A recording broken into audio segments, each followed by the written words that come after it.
en l'an 1764, dans une région isolée et rocailleuse de France appelée le Gévaudan, une terreur sans nom a fait son apparition, brisant le sommeil des habitants et ébranlant l'histoire même du pays tout entier.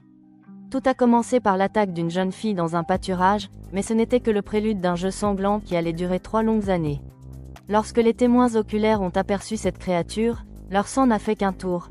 Ils ont décrit un monstre qui n'avait rien d'un loup ordinaire, une bête majestueuse et terrifiante, aussi grande qu'un cheval adulte, avec un pelage roux rayé de noir et des yeux qui brillaient comme des braises d'enfer dans la nuit noire. Le point le plus mystérieux et le plus angoissant était que lorsque des chasseurs expérimentés le visaient avec leurs fusils, les balles semblaient ricocher sur son corps comme si elles frappaient une armure de fer, ne lui causant aucune blessure.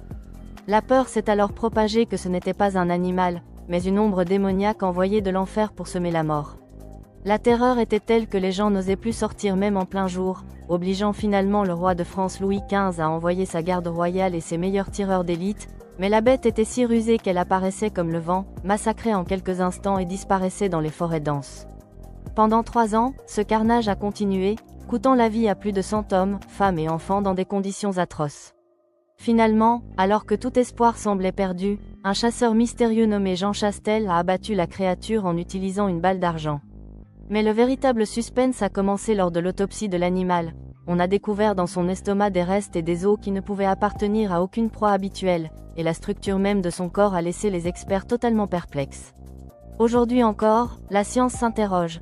Était-ce une hyène égarée d'Afrique protégée par une cuirasse en cuir, ou quelqu'un avait-il dressé ce prédateur à boire le sang humain pour le lâcher sur la population? Ce qu'était réellement cette bête, d'où elle venait et pour qui elle frappait reste un secret qui, 250 ans plus tard, demeure à jamais enfoui dans les vallées silencieuses et désertes du Gévaudan.